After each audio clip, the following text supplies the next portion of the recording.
right, good afternoon, everybody. This is the regularly scheduled meeting of the Atlanta City Council's Finance and Executive Committee. I am Howard Shook, Chair. Mr. Wan, the Vice Chair, is somewhere. Dustin Hillis is here. Jason Winston is here. Others will be joining us as their schedules permit. Ms. Collier Overstreet has an excused absence and is in Washington, D.C. So with that, I will make a motion to adopt the agenda with the addition of a new walk-in. Second by Juan. Let's open that vote. Vote is open. Vote is closed. You guys have it, and I'll make a motion to approve the minutes, which you've all read very carefully. Let's open that vote. Vote is open. Vote is closed. All right, the minutes have been approved. That takes us to public comment. We have several speakers, first of which is Nate Bailey.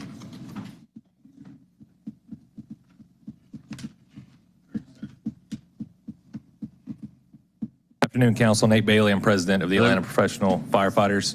Just want to follow up with the comments from last week about the firefighter pay study implementation. We knew immediately something was wrong when we met with the administration about our pay, the pay scale, the salaries and tiers. We couldn't dissect, where it went wrong, so we pulled some open records. And what we found out is there was actually almost 2 pay studies completed for firefighters. The administration received the first one, 1st of December. 2 weeks later, a discussion was had to remove 4 peer cities. They just happened to be 4 of the highest paying cities from our group. And we never knew anything about this. It was never discussed with us. And it was paid for in a very vague amendment to the Mercer agreement that council passed, but y'all passed it because there was no language in it. If we would have known 4 cities would have been removed, we would have brought everyone down here, we would have stopped it, and you all would not have passed it. From the open records, the 4 cities remained in all the city documents until they received the new cost of removing those 4 cities. Even in the town hall, virtual town hall that we had, there's 2 PowerPoints, one with the 4 cities and one without. So it's almost like they were waiting to see what's the cost difference going to be when we remove those 4 cities. I think it went wrong because the city received the cost, and our cost was slightly more than APD. And their thought process might have been, well, they have double the people. How can we put so much in fire? It's because we are severely underpaid. And it all goes back to that 2019 pay study that was never fully implemented. Right now, APD is 15.5% above their last pay study, and we're 2.5% below. That's why there's so much money needed to invest in fire to bring us up to market.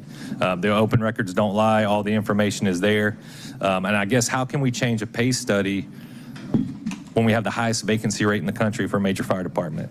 20% of our staffing every day is overtime personnel, and that only brings us up to minimum staffing. So we have to hire a bunch of people, and we have to make sure we keep every single person that we have. We polled our members. Resignations will start coming in if we don't change this. There's no way that we can just let this sit, and we're asking for y'all's help today and in the future to make sure that we get the real pay study, the one that was completed in December, implemented. Thank you. We've been joined by Ms. Bakhtiari, and we're at standing room only now, in part because the mayor and his senior team have come in. So I propose we suspend the rules, Mayor, in case you'd like to make any comments. Yeah, good afternoon, Council. How are y'all doing today? Good. Good. Good to see each and every last one of you. I brought a few members of my cabinet with me. If you guys can come around or stand wherever you are. It brings me joy to come before the Finance Exec Committee. I wanted to bring some, talk about some good things that's going on to make sure that we are all excited about some good news that we got recently. Thank you for your continued partnership. I remember my days on City Council and all the hard work that it takes to be a devoted council member, and now in the seat of mayor, I definitely enjoy this great relationship with the world's best city council. Together, we have lowered violent crime, we have provided valuable work experiences for our young people, and positive alternatives for them in our city. We've moved the needle on affordable housing, building more affordable housing faster than any other city in the United States, doing that in an aggressive way. and even improved our infrastructure, our roads and our bridges in the process. I know how lucky I am to be a part and a partner with such a great council, and our work and our work together has really produced these outcomes for our city. This week, for the first time in our city's history, we now have a AAA bond rating. This city has the highest bond rating possible.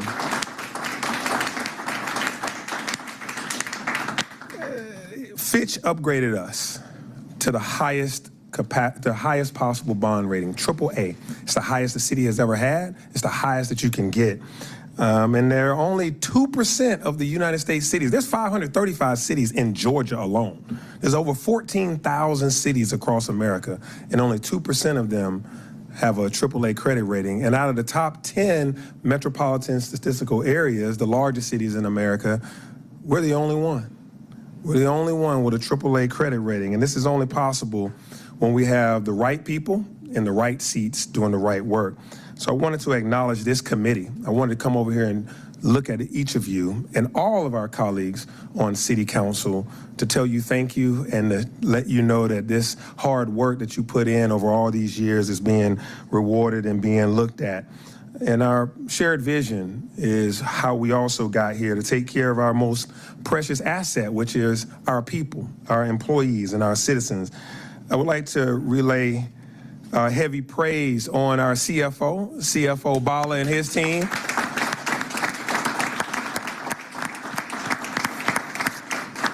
If all of the members of the finance department could stand so that everybody can see y'all. Thank you. Bala, you should stand too. You're a member.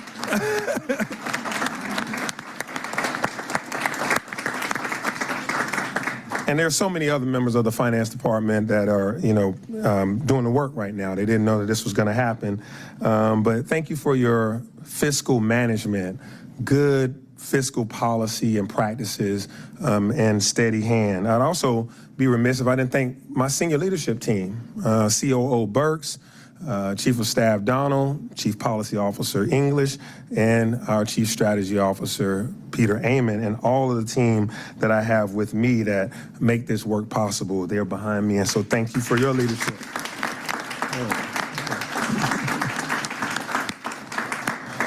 So as thankful as I am for this, I'm also thankful about the 9,000 plus employees that we have in the city of Atlanta that also make this possible. I'm thankful for their leadership. I'm thankful for their hard work in keeping this city moving forward. People who pick up our trash, people who make sure that we have clean drinking water, people who literally make sure that our kids are having fun in our parks and recreation centers, our kids and our seniors and all of the above are having fun at our recreation centers, and those who literally run into danger when others are running away from danger. Today I had the opportunity of having breakfast with Atlanta's Fire Rescue Department Station 1, Atlanta's bravest. We had breakfast because today is September 11th. And a day that we will never forget in America. And we wanted to memorialize that day and commemorate and remember. And then went on to Blue Mass at, where the police and firefighters, we have a mass each year on this day at Christ the King Catholic Church. And so these people are the people that we all had in mind when we started this job of how to serve and how to work with them. And they're the people that we had in mind when we did this long overdue compensation and classification study. This study was 10 years in the making. And all of us got together and said, we have to make this right. Employees need to be paid more. Employees need to understand what the pay scales are. And we got together and we hired firms to help us do this work. Mercer and Evergreen went through a process of doing this work based on our interest in making sure that those 9,000 plus employees were compensated correctly. And as a city council member, we talked about that in years past, but we hadn't got it done. We got it done. We got a compensation and class study done. And what's special about this effort is that it engaged our employees in the process from the very start. In fact, our union partners helped us develop this plan, the framework for the changes that we agreed to make. As a son of a card-carrying member of Communication Workers of America, and also me myself having been a card-carrying labor member when I was working for Kroger as a youngster, I respect the labor unions, which is why we made sure that they were at the table from the very, very beginning. And I understand now that there is one union rep who I found out was speaking when I came up, one union rep who questions our methodology, though they were there in the very beginning, throughout, and even now. They've been at the table. And they chose to believe that somehow, somewhere, the system got gamed, and that we simply have not done enough. And I'll make sure that you all remember how much you've done and how much we've done. And I take exception to that, which is why today I'm over here to thank you for your hard work and making sure that we got to this AAA credit rating. But because I don't come over here and talk often, I'm going to talk about this as well. Let us use our AFRD salaries as an example. In our study, we did city-to-city comparisons to better align our pay with regional and national standards. The comparison study, the compensation study, was conducted by Mercer. Mercer included cities like Houston, Texas, with more than 2 million residents, Phoenix, Arizona, home to 1.7 million residents, and Seattle, home to 760,000 residents, and the city of Atlanta, we have 515,000 residents. Each of those cities have bigger annual budgets and bigger populations than us. And I should also note that Houston and Seattle are in the top 50 cities for cost of living. This study also included Miami, Orlando, Nashville, Cincinnati, Charlotte, as well as Austin, Texas. It also, of course, included Cobb, DeKalb, Gwinnett, Clayton, City of Atlanta, and Fulton. And so we decided to exclude cities in Georgia like Augusta, Columbus, and Albany because we knew those cities would be a lot lower in cost of living as well as pay. That's to their benefit that we excluded those cities. Seemingly, this union rep wants to include Los Angeles, California, as well as New York. New York has 8 million people and has a budget the size of a country, and Los Angeles has 4 million people. But that really wants to include those cities in this study, but this didn't honor the fact that Seattle, Houston, Cincinnati, Charlotte, Miami, Nashville, Orlando, etc., all have been included in it. And the results come in when we decided to get all those cities in there. Mercer came up and did the cost of living study in comparison, etc., and raised the salaries and literally found that things needed to increase. And that's what you voted on, and that's what we all agreed to. Now, when it comes to neighboring cities and counties, the city of Atlanta's starting pay for AFRD's critical ranks is highly competitive. And to this point now, on January's pay in 2025, based on the study and based on our approval of that compensation class study, every single pay class for AFRD is making more than every single city around us. So for every category, firefighter 1, captain, lieutenant, sergeant, etc., every last one of them will now make more than everybody in Cobb, in Gwinnett, etc., etc., etc. So the whole Sandy Springs, on and on. This is us making sure that these are the highest paid firefighters. This is the highest paid department in the state of Georgia, and it's competitive across the nation.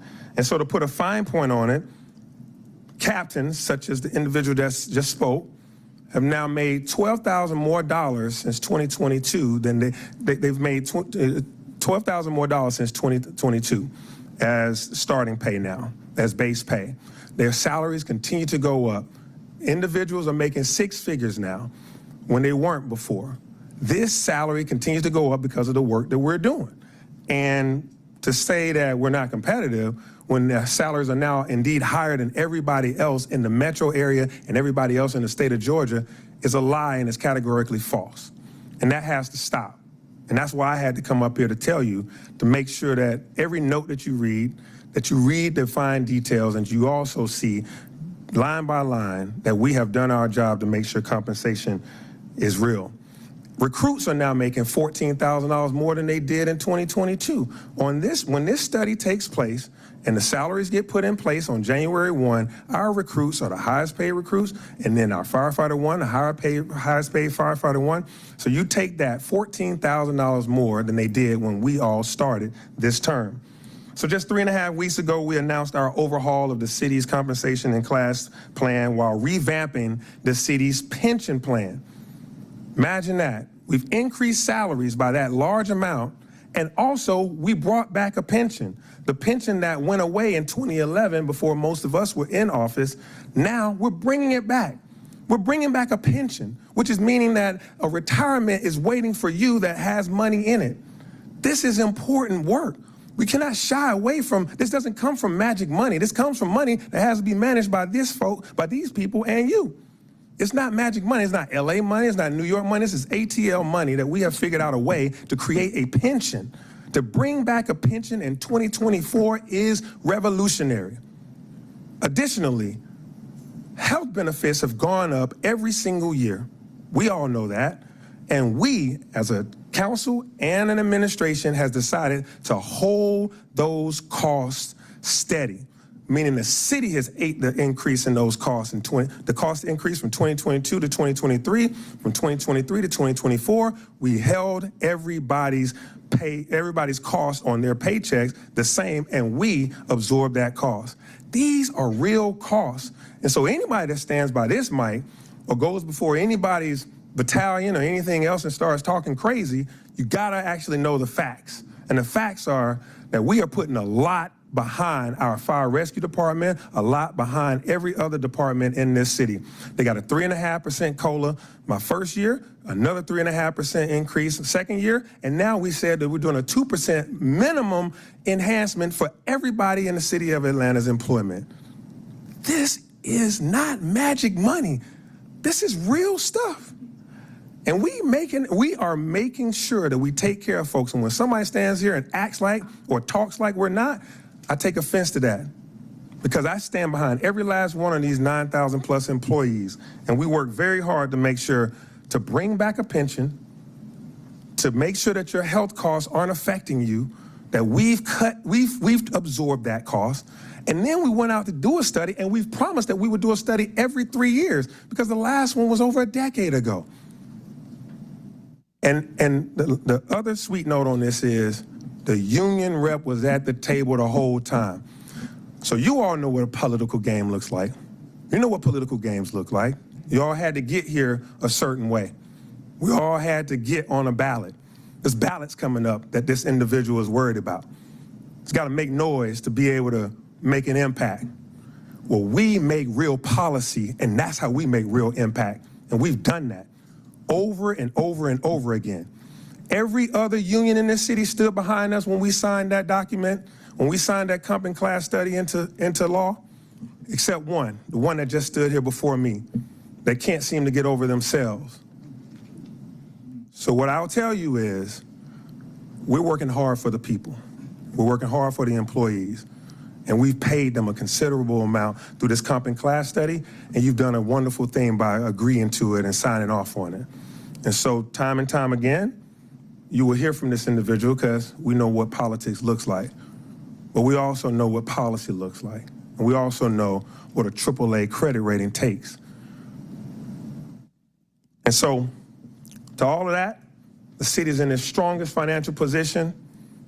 The city continues to grow its workforce. The city continues to be a shining light, and we keep getting laterals coming into APD and coming into AFRD, already credentialed from other places, and I wonder why. I wonder why folks are coming to us now. Folks are coming here from other departments. Maybe it's the pay, maybe it's the pension, maybe it's the love. Whatever it is, we're doing it right. We continue to listen. We don't turn a deaf ear to anybody. They start talking, I'm gonna start talking. So lastly, I want to acknowledge and publicly thank a good friend of mine, a colleague of mine, somebody that's been on the front lines of this committee for a number of years, Howard Shook. Howard Shook.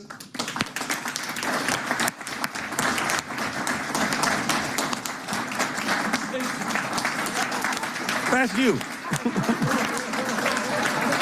Stand up. Stand up. For more than 20 years, Howard Shook has either been the chair or the vice chair of the Finance Exec Committee. This is one of the longest, if not the longest, tenure as a chair or vice chair since he joined the council in 2001.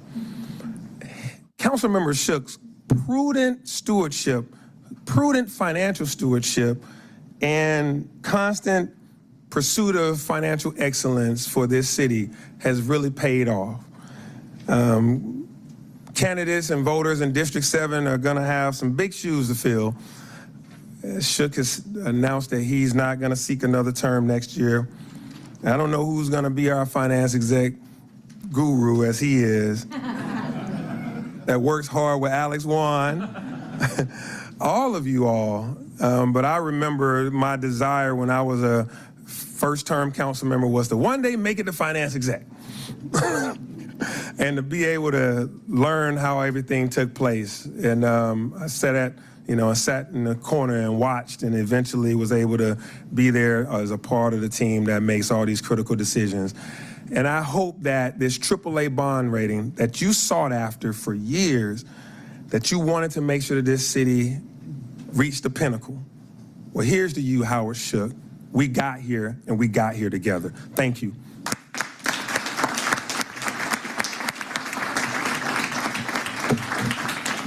Well, Mayor, you should come by more often. Good deal. Seriously, you're welcome here anytime, not just as mayor, but some of us know you as a former member of this neighborhood. Yep. Let's go back to AAA for a second, because I want to linger here. When Bala called me up, was it Thursday night? I mean, I was like, we won the Super Bowl. I was so happy I went out, honked my car horn, and set a sofa on fire. There are, and it happened, we're here right now. You know what a sustained effort so many people made for years. We were this close maybe a couple times, but I mean, this is a monumental achievement. It lowers our borrowing costs. Everyone understands that part, but man, there's an intangible, it's the validation of all the hard work from like really 20 years worth of folks. And I would invite Mr. Bala to take a bow and make any remarks.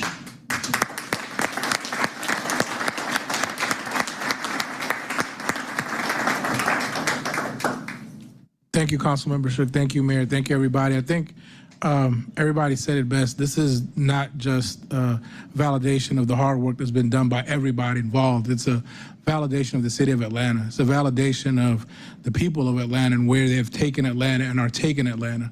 I was telling the mayor, when investors make a commitment, they're making 20 and 30-year commitments to the city of Atlanta. So a AAA rating is actually a 20, 30-year look on the city of Atlanta, which means that the residents are doing the right things, that the people that are in place are doing the right things, that we actually have a good infrastructure of checks and balances in place that outside agencies can validate and attest to and say that we're doing the right thing. So as much as I'd like to take credit, and finance team would like to take credit for scoring the winning touchdown, this was a group effort, and it's been an effort that's been done by a lot of people. I was thanking our peers at the Beltline, at Invest Atlanta, who continue to make Atlanta a hub and a destination for Fortune 500 companies. We've grown tremendously over the last 15, 20 years, and the outlook for Atlanta is very positive. And you get AAA for positive outlook, not just financial stewardship. A lot of people can count, and we have some of the best counters and some of the best accountants and some of the best treasury folks, but everybody's done a wonderful job. 3 years ago, we made a fabulous decision by adding Treasurer Courtney Knight, who has brought in some of the most innovative financing tools that the city has seen over the last 3 years, and I want to acknowledge him as well, too, on a lot of this work, the coordination he's made with the rating agencies and the touch points and and his validation for the city of Atlanta is also should be recognized as one of the reasons why we're here as well today. So thank you, everybody. This is truly a group effort, and I couldn't be happier. Joined the city in 2011 as an intern in the mayor's office, and so this is a validation for me as well. Thank you. All right.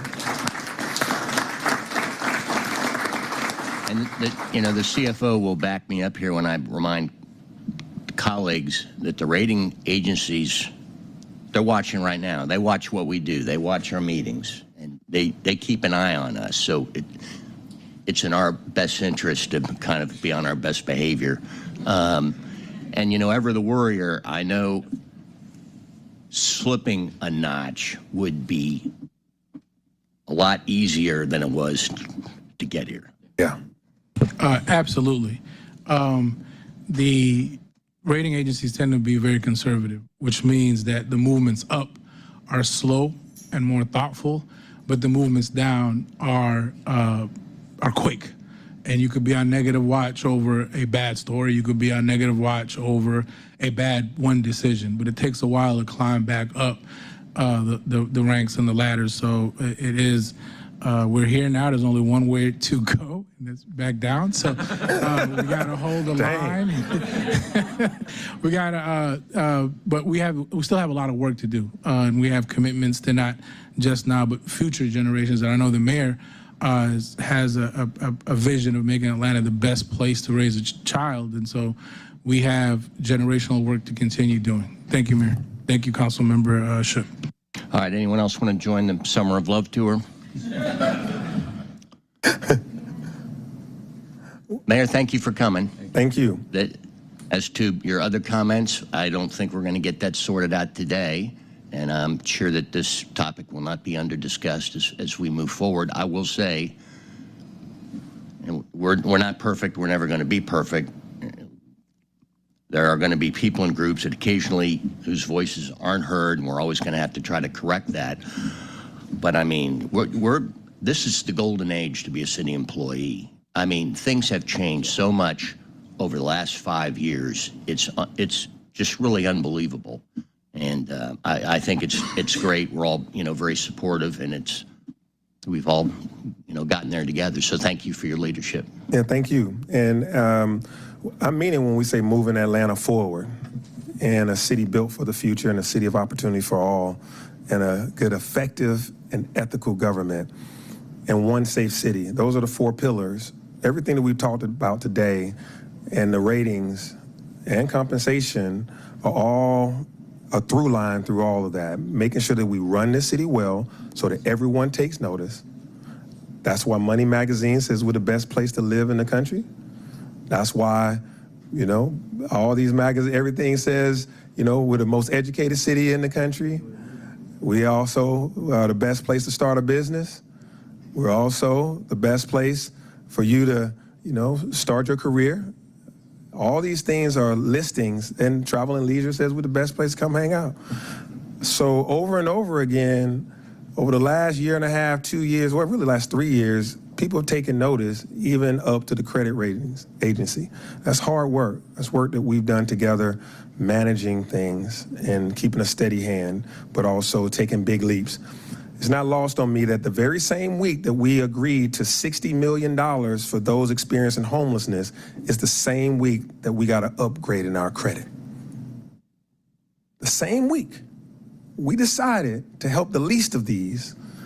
It's the same week that the folks that make decisions about monetary policy for municipalities said, you guys are on the right track for the future. So when I come to you guys, or you come to me about how to help communities and how to serve our people, I'm always attentive to that, because I know that that's what makes a city strong, is when we take care of everybody. And that's what we've done. Thank you. Thank you.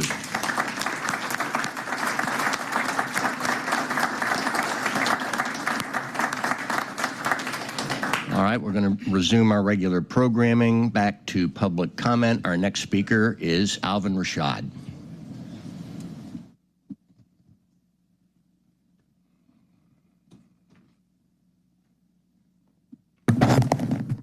Good afternoon. I don't know how I'm gonna follow that, but I'm gonna try my best. I'd like to thank the mayor and all council for all your continued investments throughout all departments throughout the city. But I'm gonna just tell you to go look at the 2019 pay study. The numbers from firefighter and captain, they haven't changed that much. And some ranks, the top out, we're not even topping out at that with the 2024 class and study. And I want to thank COO Burke and Ms. Smith for coming out to Station 11 yesterday to talk to the members of the department about the compensation. After that meeting as a trustee, they came up to me and they said, hey, this was disingenuous because the very people that's going to benefit the most, the chief officers, were in the meeting with us yesterday and looking over us, and we know we're a paramilitary organization. We don't speak out in front of our bosses. So if you want to really have a genuine conversation with firemen, you got to know how you got to get out the room and have a genuine conversation.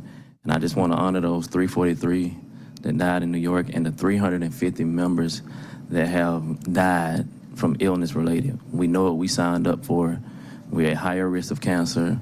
We're not gonna live as long as everybody else. We work longer hours, and all we're asking for is just a fair compensation package and be equal partners in public safety and not an afterthought secondary. We just want to be equal. That's all. Thank you. All right, thank you. Brian Cottrell.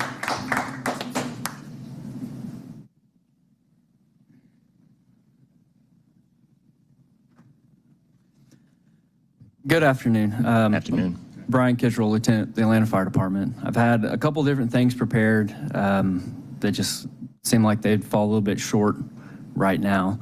The reality of the implementation of the new pay study is it will be a whole nother year before I receive approximately a $58 increase in my base pay. Add the mayor's 2% this year and next year, maybe $100, a little more than $100. As it stands now, I'm a single income family. I've got 4 kids. I have to work overtime or a part-time job in order to provide for my family. And we do not live an elaborate lifestyle. I'm not going to say anything about this pay study or that pay study. It seems like the mission of the mayor and city council is to make this the best place in Georgia to live and to work. And we really want to be able to get behind that. Really want to throw full momentum behind that. As it stands, it's rough. I'm at a very busy fire station. It's not unlikely for us to run 24 hours at a time. That's anything from car wrecks with entrapment, building fires, pediatric deaths.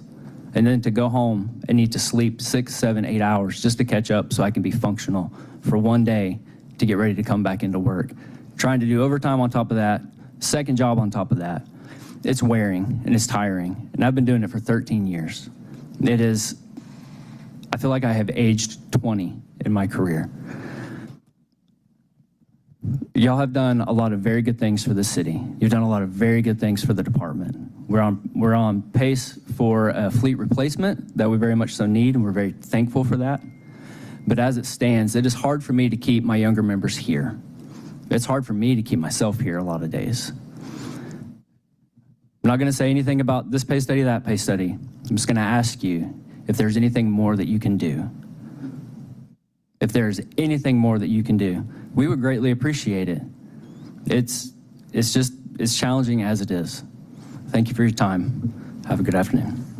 All right, thank you. Before we get to our next public speaker, just let me say, this discussion obviously doesn't end today, and I know everyone here thanks all of you for what you do for the city. Moki Macias was not here in time to sign up for public comment.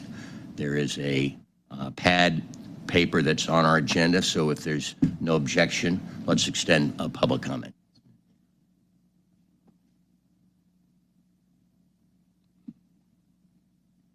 Thank you. I really appreciate that courtesy.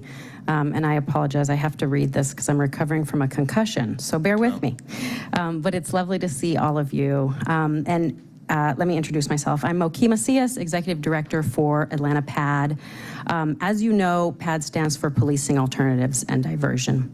We exist to provide an alternative to police dispatch and engagement for situations that don't need it, and to provide diversion from jail into case management and services for people experiencing challenges with mental health, substance use, or extreme poverty. We were pleased to respond to the city's request for proposals for mobile community referrals and diversion. Through this partnership, together, we believe we can provide the choices for Atlanta residents that allows for the right response at the right time. Through the city's partnership with PAD, community members have the option to call ATL 311 to request a non-police response team anywhere in the city. Through this partnership, City of Atlanta 911 call takers have the option to transfer appropriate calls to 311 for dispatch to PAD that are not appropriate for 911. And police officers have the option to request PAD in the field when a situation is not appropriate for enforcement. The purpose of this partnership is to reduce the burden on traditional first responders and to provide direct on-scene aid to the most marginalized members of our community. Continuing to invest and scale this innovation in our public safety ecosystem is a win-win for Atlantans. We know that APD is overutilized. We know our 911 system is burdened with calls that are not appropriate for police, fire, or medical, right? But we have the foundation in the partnership between ATL 311 and PAD to change that. In the first 6 months of 2024, our teams responded to 1,132 calls for service through ATL 311, 198 of those which were transfers out of the city's 911 line. Our average response time for those calls, 17 minutes. We have the capacity to handle many more than that. We are ready to continue working with the city to provide those additional resources that will relieve some of this burden on our traditional first responders. In the year ahead, we have an ambitious goal of responding to 4,500 calls for service, as well as working with 311 to pilot expanded evening hours. We will dedicate a referral coordinator to work with 911 to deflect additional appropriate calls. I think that is really going to be the game changer here for alternate response in the city of Atlanta. And we are really looking forward to working with the mayor's office and our partners across other departments to develop and launch a public dashboard that will provide a comprehensive snapshot of calls that are received into both 311 and 911 and the disposition of all calls that are transferred into our system for a PAD response. So I just wanted to share that with y'all that, you know, we have been doing this work for the past 8 years, and there's a lot more that we can do together, and we're really grateful for the opportunity. Thank you. Thank you. Prophet Curtis Martin Hairston.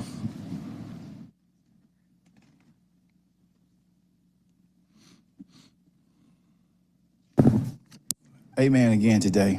It took the mayor 30 minutes, 20 minutes to mention homeless people. I was just sitting right there. It took him 20 minutes to mention homelessness in our cities. While our elders, we got elder people in y'all's districts, Jason Winston, Baron Amos, and y'all districts that are afraid to come outside of the apartments and the place they live in, and in black communities. Okay, then y'all use the excuse of why you can't help homeless people because you got a lot of homeless people coming from other cities to here. So let's mention the money that the city gets for every homeless person. How much money does the city get for homeless? This is a finances committee. How much money does the homeless, does this city, Atlanta, Georgia, Fulton County, DeKalb County, because y'all connected, get for homeless people living on and dying on your streets? 19 people died. Now, the mayor talking about this city is a good city. This ain't personal. This ain't personal. But we got people freezing to death on our streets, and y'all calling this a good city. I'm looking at college kids walk across the park down here buck naked. I'm looking at college kids walking across Woodford Park buck naked. I'm looking at them. I'm looking at men with dogs are doo-dooing in the park, and they not getting it up, and y'all calling this a good city. Now, there may be some good in the city. It may be some improvement, but we need some more improvement. Now, your police officer, the police officer, just shot a boy in the back. He just shot a boy close range 3 times. Now, where's the good of that? Tell me. And I'll be quiet. Prove me wrong and I'll be quiet. I promise you. But as a prophet, I got to do what God tells me to do. Like I said before, and I'm going to say it again. I seen this city underwater. I'm not telling you what somebody else told me. I seen it. So I seen 911 too. But didn't nobody believe me. I seen the pandemic too, but didn't no one believe me. And I see the other pandemic coming too. But y'all don't believe. Okay. I want to tell you this before I get off of here. You need to stock up on some food before the famine comes. But you don't want to believe me. Now, what I'm saying is this. You got mental health homeless people fighting mental health homeless people. So we're calling this a good city. I want to see the good. I want to see the improvement. Because I can put that on paper. I can put in what they call a thesis. I can put in what they call what's that y'all got? You got a promotion or whatever y'all call it. I don't see. We need homeless shelters. I don't see the shelters in Atlanta. I ain't talking about Fulton County and DeKalb County. I'm talking about Atlanta downtown. People are defecating in your park. People are taking baths in your park. In the park, and I do mean in the park. So I want to see some shelters more built. My team, we want to see some more shelters built in this city in this upcoming year. All right, thank you. That concludes public comment. I believe we need to take our communication now and get Ms. Phipps on with her day. And that is 24C 5116, communication from Mayor Dickens appointing Ms. Willetta Phipps to serve as a member of the Civil Service Board on behalf of the City of Atlanta. The appointment is for a term of 3 years. Yeah, come on up. Introduce yourself. Good afternoon. My name is Willetta Phipps, and I have been a citizen of Atlanta for more than 50 years. I am retired. My employment for the most of my years was as director of Upward Bound at Atlanta Metropolitan College, where I work with high school students trying to help prepare them for college. I have pretty much always been a servant leader.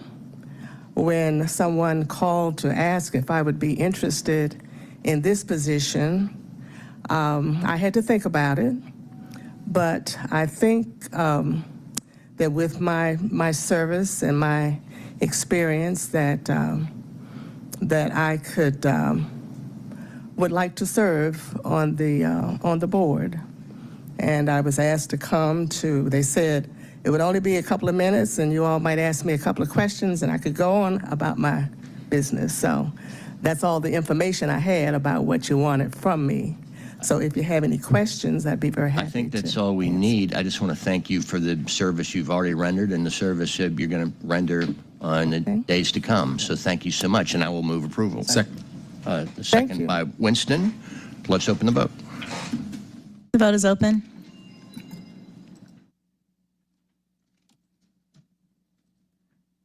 Vote is closed. The ayes have it, so ordered. Thank you. Thank you so much. All right, that takes us to today's presentations.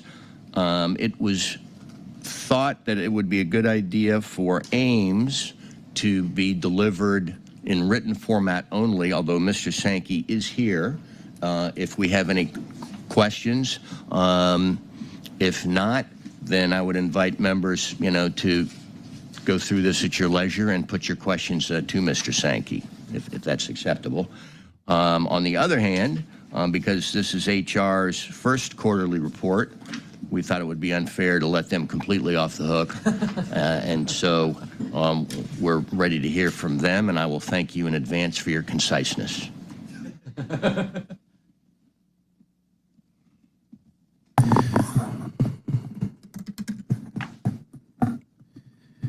Good afternoon. Afternoon. To Chair Shook, Vice Chair Wan.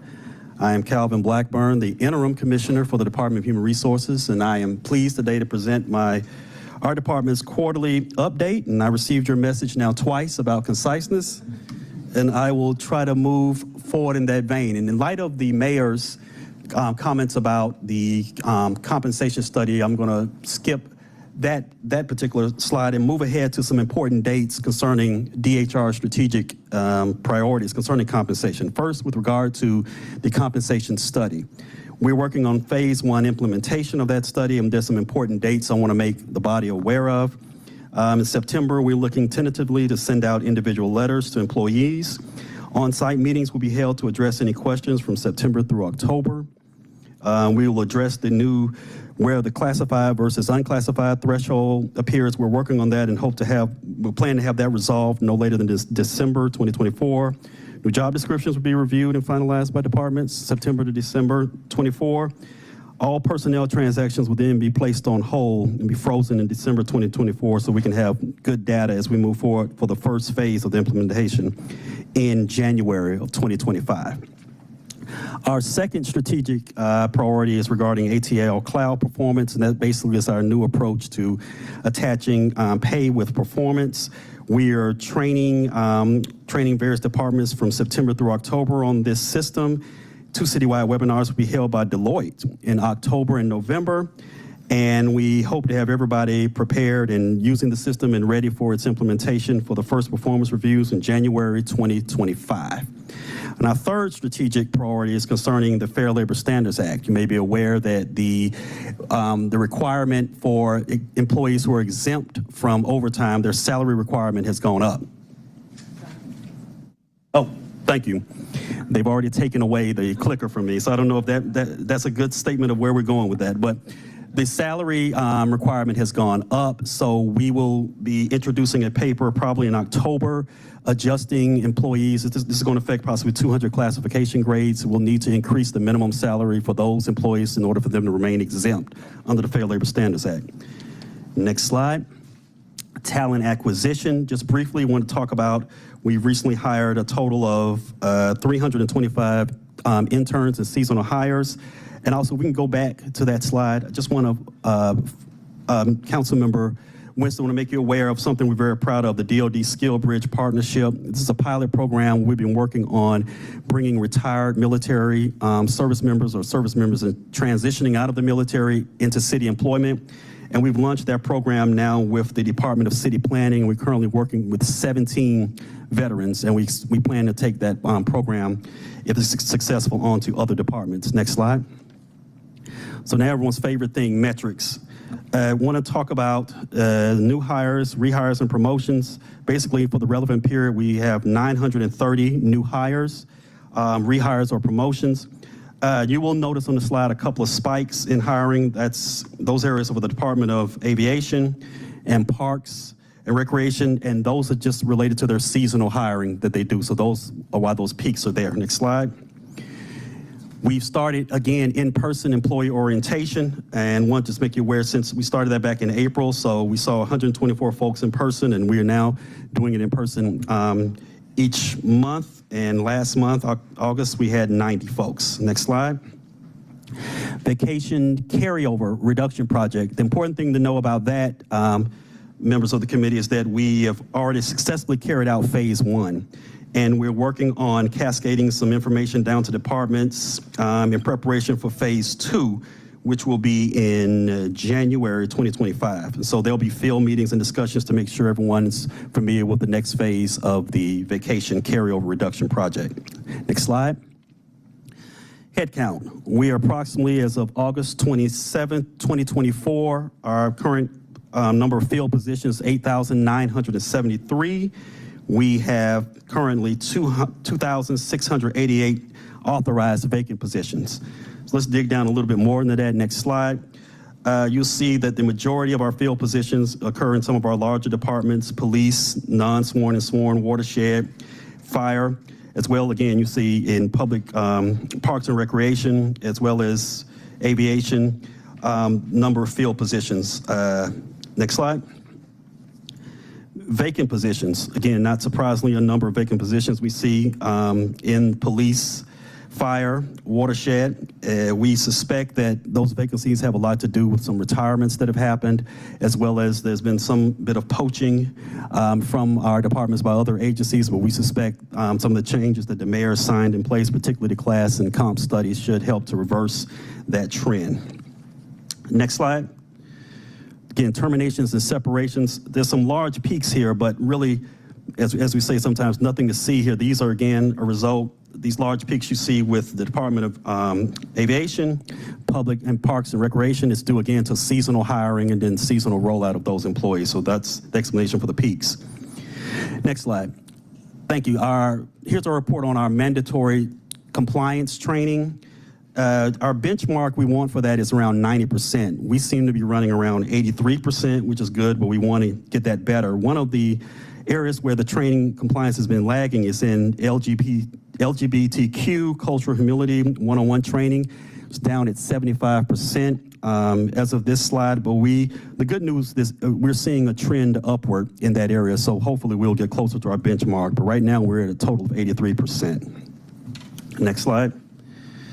Benefits. The mayor, I think, spoke briefly on that, just to make you aware that HR will be coming back before FEC in soon to present, if you will, the 2025 benefit rates. Open enrollment will be held from November 4th through the 17th, and HR will be hosting an annual showcase week. Is that November 4th through 7th, I believe. Is that correct? Next slide. And as we get ready to close out, just making everyone aware of some important wellness events coming up. We've already had the free prostate blood draw and cancer screenings, but the main thing is the much anticipated, always look forward to Kaiser Run, Walk, and Roll event. That will be happening September 25th. We ask everyone to come out, walk, run, roll, and stand in support. Next slide.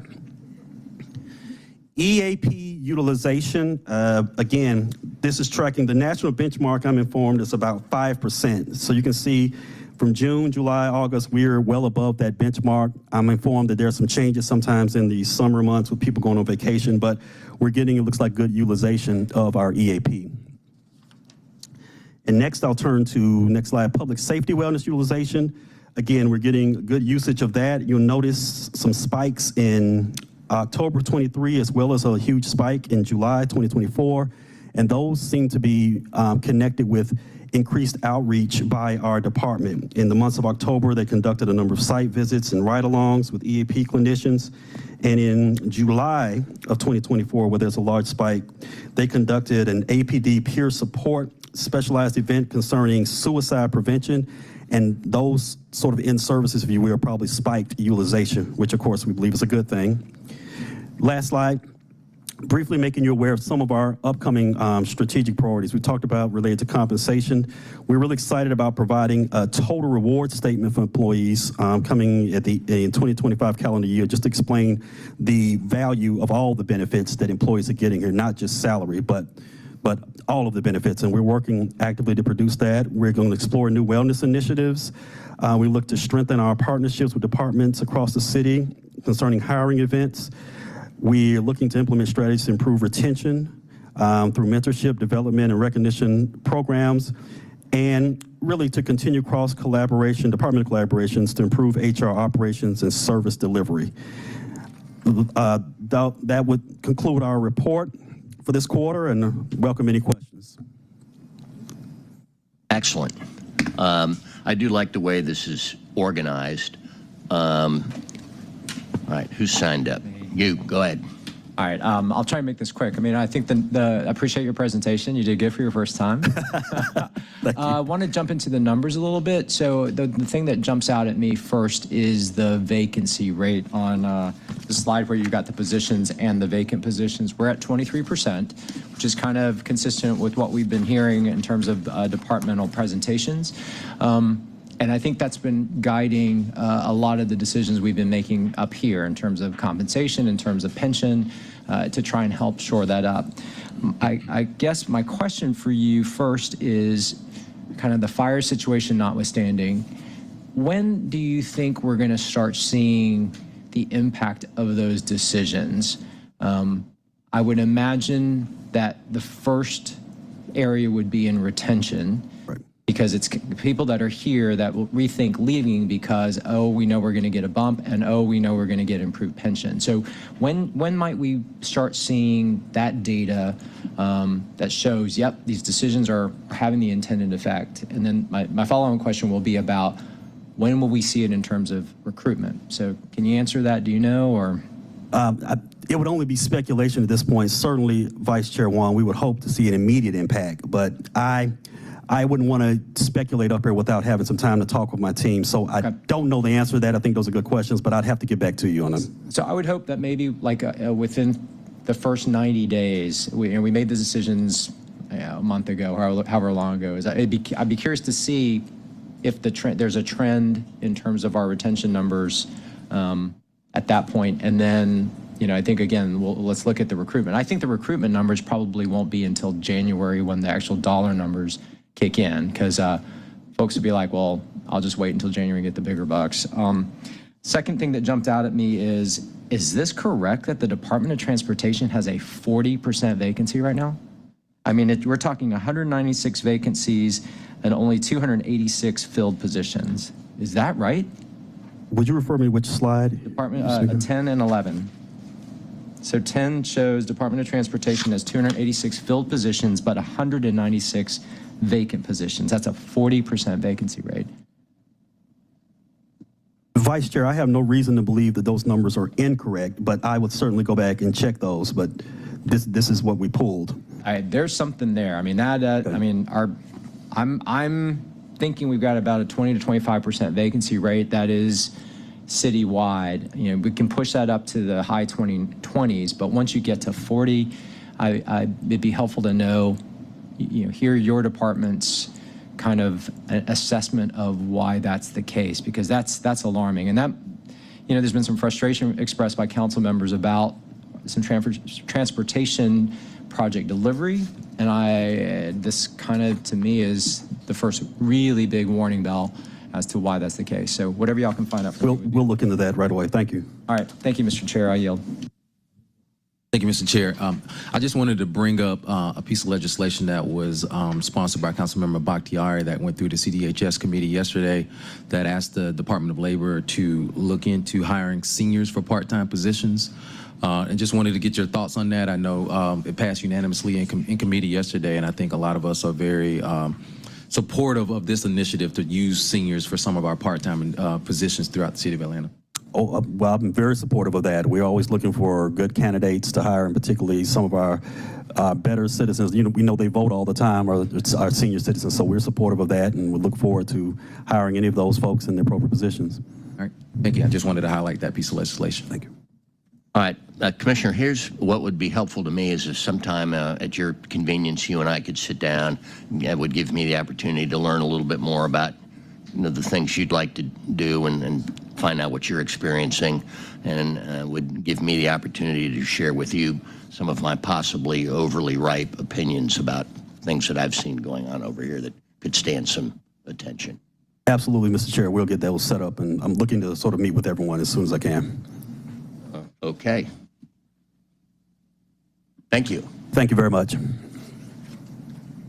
So, Mr. Bala, it was said in his report, and he's going to double check the numbers, that the vacancy rate for ATL DOT is in the 40% neighborhood.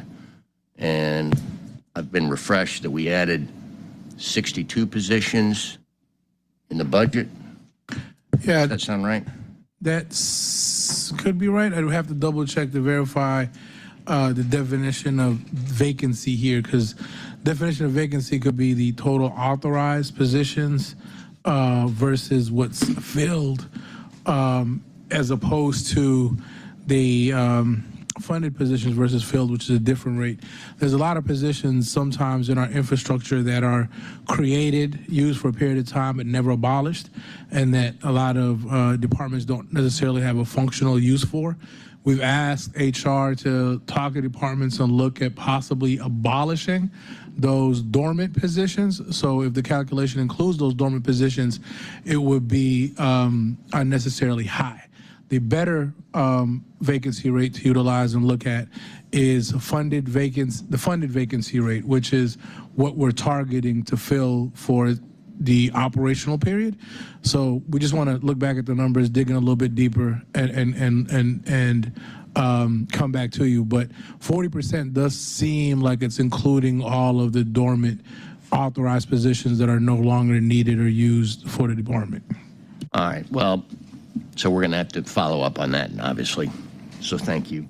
That takes us to our public hearing item. This is 24-014-59. Let me read the caption. This is an ordinance by Ms. Bakhtiari to provide for the annexation of properties having frontage at Flat Shoals Road, southeast and unincorporated DeKalb, to the corporate limits of the city of Atlanta, Georgia, pursuant to the 60% method to extend the boundaries of the Atlanta Independent School System, to notify the DCA of such annexations and for other purposes. I'll move to open the public hearing. Second by Juan. Let's vote to open the public hearing. Vote is open.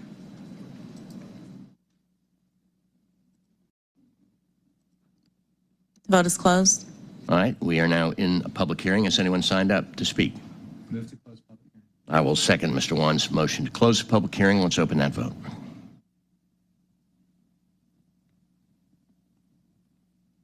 The vote is open. Vote is closed.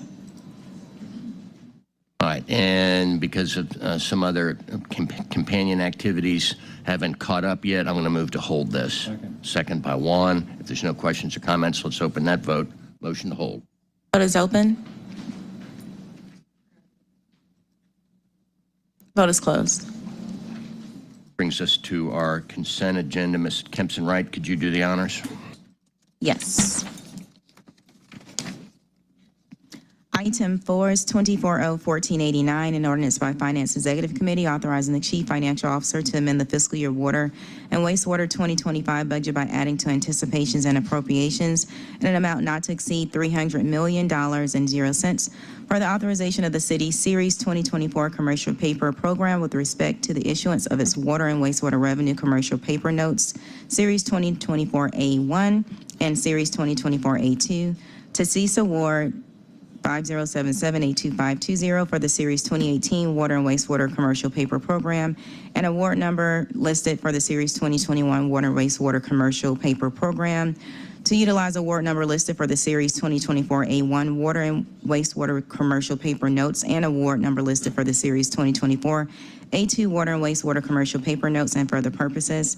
Item number 4 is 24-014-90, an ordinance on behalf of the Department of City Planning authorizing the Chief Financial Officer to amend the fiscal year 2025 general fund budget and the fiscal year 2025 capital finance fund budget by undertaking an operating transfer in an amount not to exceed $4,500,000 from the committed fund balance to the capital finance fund to anticipate and appropriate funds for the second year of contractual agreement number listed, supplemental staffing services with Nova Collaborative JV, a joint venture between Nova Engineering and Environmental LLC and the Collaborative Inc.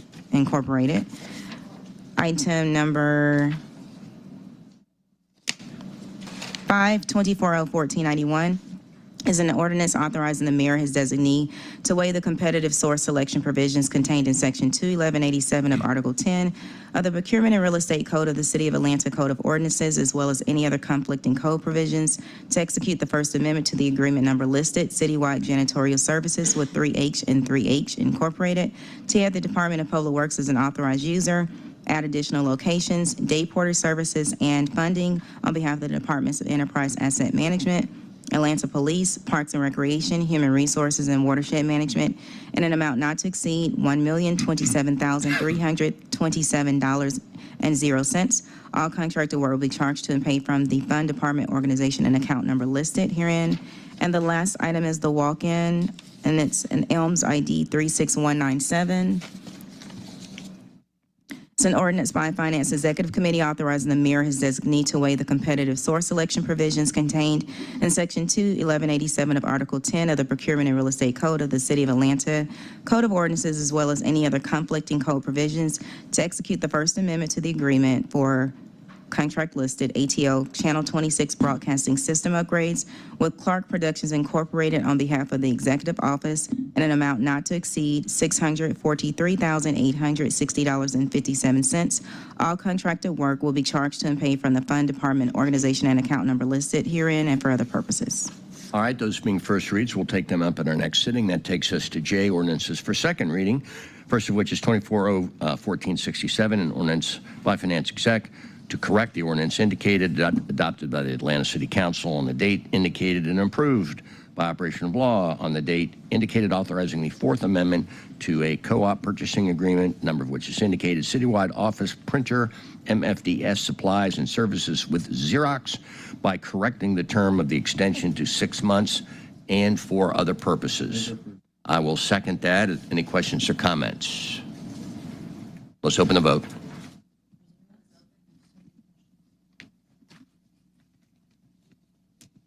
The vote is closed. The ayes have it, so ordered. I'm going to make a motion to hold the next two items, as they're going to require a fair amount of analysis.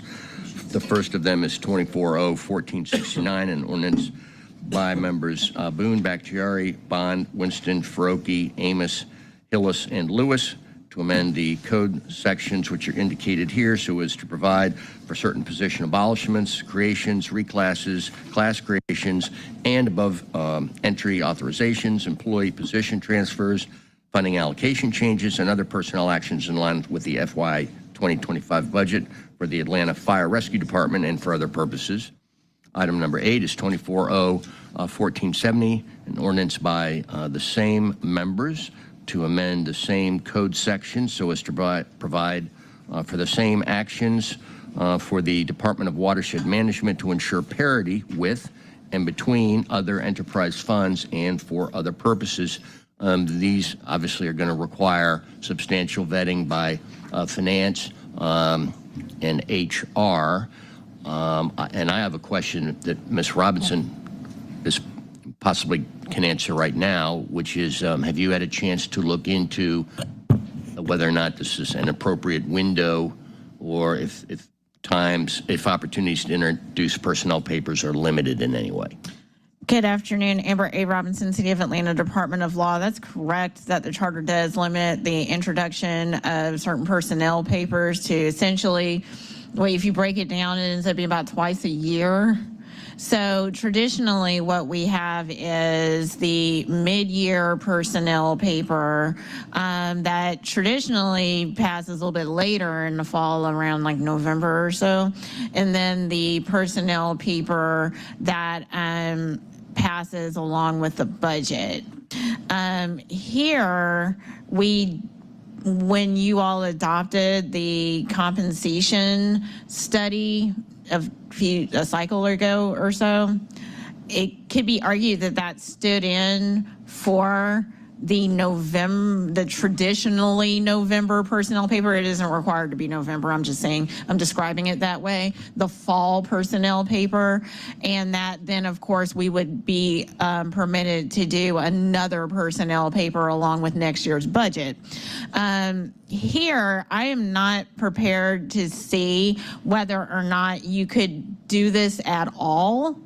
But I do think that if there is a desire to move forward, this will need some work to ensure that if it can move forward, that it's more of an amendment to the previous paper rather than a brand new paper. The way this is styled, it could be problematic. All right, well, that's helpful. In any event, there needs to be an awful lot of analysis conducted on these two papers. And so I'll recognize Ms. Bakhtiari. Okay. Thank you, Ms. Robinson. And also, I just wanted to give just a little insight. I understand the motion to hold and will not agree that there's more work to be done. Wanted to say that real quickly, just to give background, I believe everything our mayor said is completely correct. This administration has done tremendous thing. We've done a tremendous amount of work in terms of trying to, around health plans, around paying class studies, around everything else. They put everything into it. And simultaneously, I'm still hearing from our firefighters that, like the story we just heard about a family of 4 in a single income household and how things have changed. So I believe that both can be true. And I believe there's still, enough have come to me that live in my district that it is my due diligence as a council, it's my job as a council member to just do a deeper dive and to make sure that we're doing everything we can do. So that is what motivated this, and I know that there's a great deal of work to do it, and that needs to go into it. And I want to also say that this is not to besmirch any of the work that has been done by our incredible finance team and everyone else. I just simply believe that there should be, just like the author of this paper, Councilmember Boone, I believe there should be a deeper dive. And I do believe that the firefighters that spoke today are ones that I trust and care about deeply, and I do trust where they are coming from and take the words and testimonies that I've heard very much to heart, and plan on continuing a deeper dive and by no means stopping the conversation today. Mr. Juan. Yeah, I'll be quick. I mean, two things. Ms. Robinson, I'm glad to hear you're saying that there should be form paths that we can work through in order to accomplish anything that we need to accomplish in terms of this and adjustments. But as I said in the last meeting, I mean, when the notices went out, I fully anticipated we were going to get questions and pushback and objections or concerns from different departments, and not just the two departments that we have papers before us. So I'm hoping in the time that we're taking to review changes that we're looking at all departments, and that employees, as you're getting your notices, please say something, because we won't know. I mean, we talked at the high policy level, but we knew that where the rubber meets the road in terms of how it impacts specific individuals, that's where we would have to fine tune or potentially have to fine tune. Yeah, I have a lot of questions about what was raised today by the different folks that spoke, and I'm looking forward to this opportunity to bring those up and get clarification on them. But you know, this is an evolution. We knew that, so let's continue evolving. Motion to hold. Second. Second by Bakhtiari. And Mr. Nothing else. Let's open that vote. Mr. Chair, may I take a moment to say something? The vote is open. And I just want to say, I want to echo that while difference of opinion, the thing that I was most inspired by is that every person, no matter their side, all said the same thing, that they want to make Atlanta the best place to live. So I am very motivated by that fact, and I actually think today was a really positive development. And I think that we are going to, I think we're going to do the work. So I appreciate y'all bearing with us while we do. Thank you. Thank you.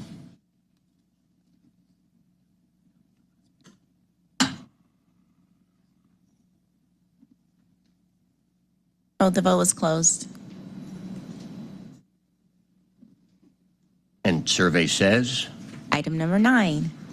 Well, the vote wasn't not announced. Yeah, it didn't show up on the screen. It didn't show up? Okay, it was unanimous, held. Okay.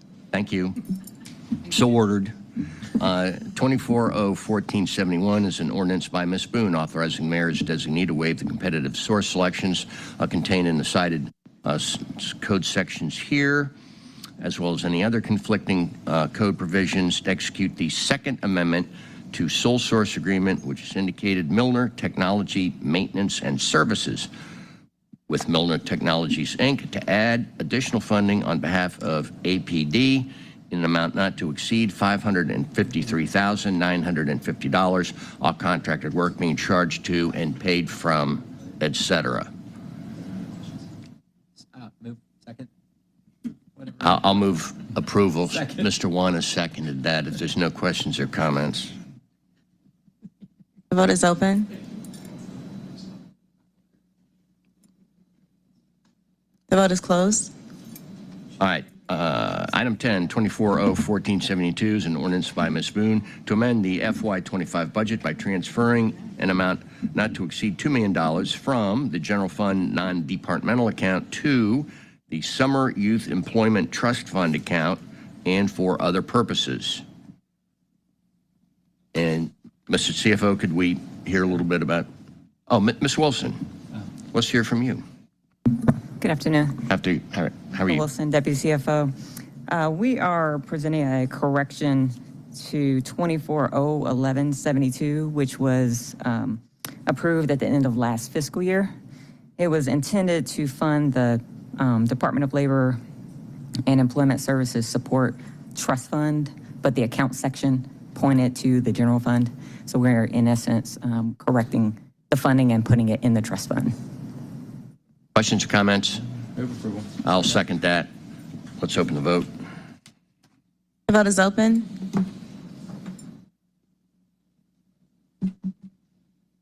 The vote is closed. All right, the ayes have it, so ordered, and now we begin the parade of substitutes, beginning with, well, let me just read the caption, because I think what we're going to end up doing is holding this, in which case we probably don't need to substitute it at this time. That's 24-0-1474, an ordinance by Mr. Froke authorizing the mayor or his designee to execute procurement agreement, number of which is indicated, mobile community referrals and diversion services on behalf of the city of Atlanta pursuant to the code sections indicated here. with the Policing Alternatives and Diversion Initiatives retroactively effective from July 1 of this year for a term of 2 years with two-year options to renew in an amount not to exceed $5 million for the first 2-year term, all contracted work being charged to and paid from, et cetera. And I've been made aware by various committee members and others that there are questions that, they would like to ask and have the opportunity to flesh out. And so I'm going to respect that and make a motion to hold. Second by Liliana Wan. So let's open that vote. Vote is open.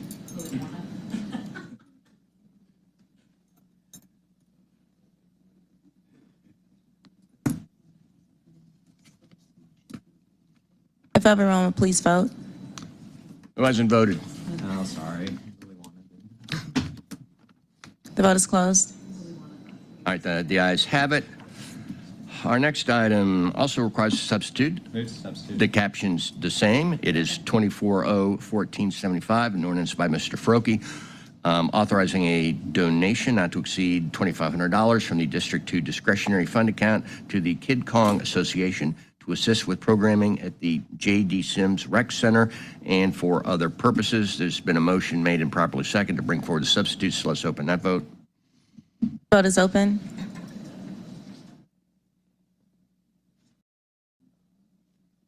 The vote is closed. All right, substitutes before us. Move to approve on substitute. Second. All right, motion by Juan, second by Bakhtiari. Let's open that vote. Vote is open.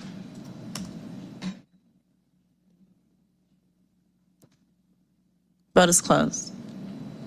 24-0-1476, an ordinance by Mr. Hillis authorizing transfer of $15,000 from the District 9 carry-forward account to the District 9 distribution account to continue serving the Atlanta community for the public good and for other services. I'll make a motion to bring forward the substitute. Second by Bakhtiari. Let's open that vote.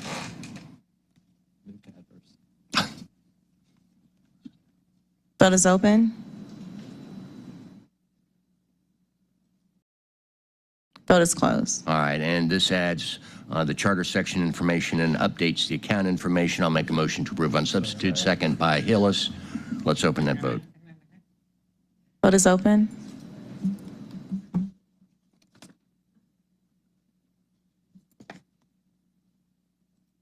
Vote is closed. The ayes have it. 24-0-1479 also needs a substitute. I'll make sure I get the right one here. 1479. That would be right here. The caption's different. This is 24-0-1479, ordinance by Hillis, is substituted by Finance Exec.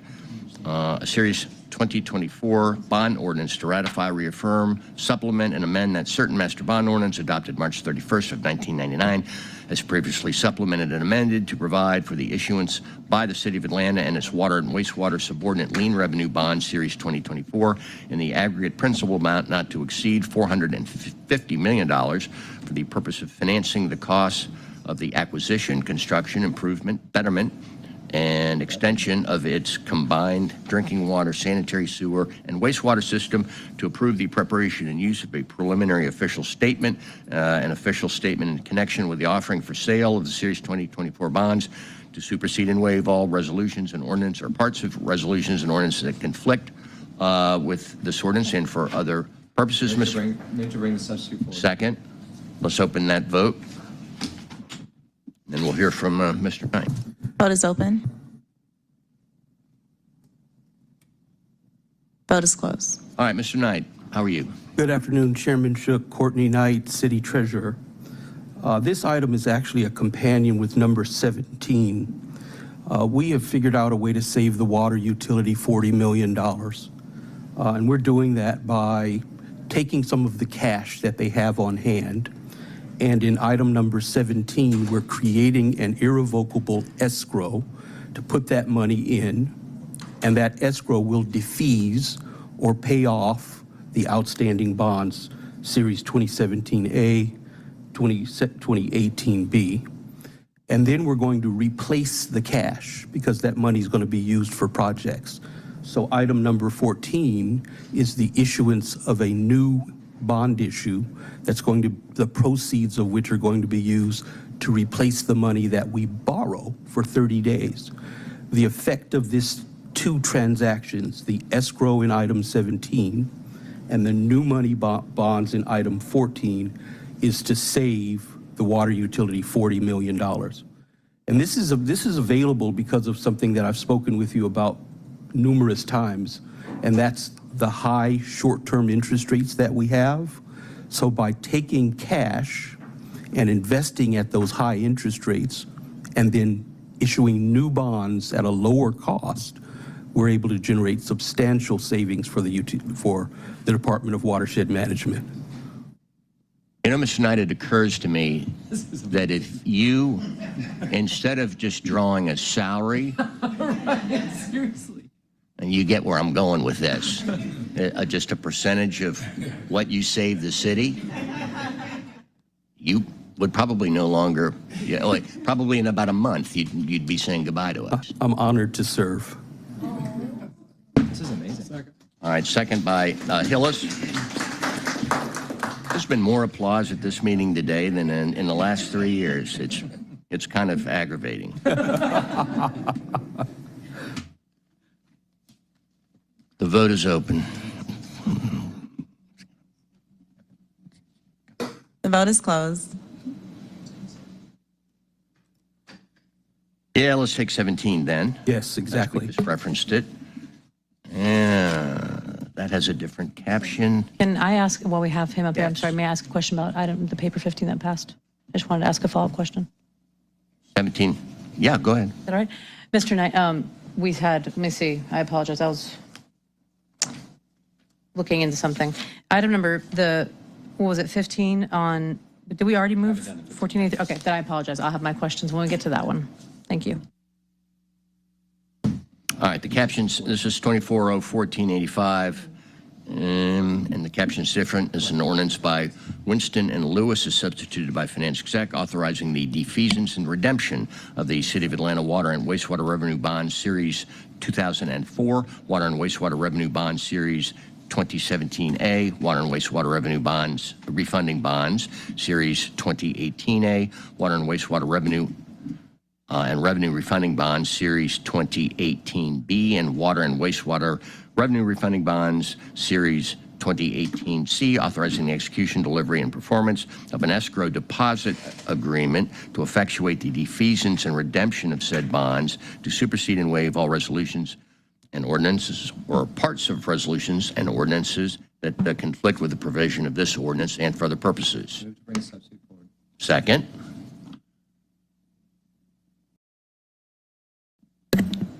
Vote is open. The vote is closed. And I'll second that. Any questions or comments? Motions to approve on substance. Vote is open. Vote is closed. All right. Thank you. That takes us to 1483. The caption's different. 24-0-1483 is an ordinance by Mr. Winston, is substituted by Finance Exec. An ordinance to request the issuance by the Atlanta Urban Redevelopment Agency of its revenue bonds, surface transportation and infrastructure projects, Series 2024B, in the aggregate principal amount not to exceed $120 million, to assist with financing the cost of the acquisition, construction, and installation of certain surface transportation and infrastructure improvements located within the Atlanta Urban Redevelopment Area Number 1, including 1, critical road resurfacing and restriping projects, 2, traffic signalization and lighting projects, 3, sidewalk and Americans with Disabilities Act of 1990 ramp projects, 4, digital variable and static wayfinding system projects, and 5, related transportation and infrastructure improvements, collectively the 2024B project.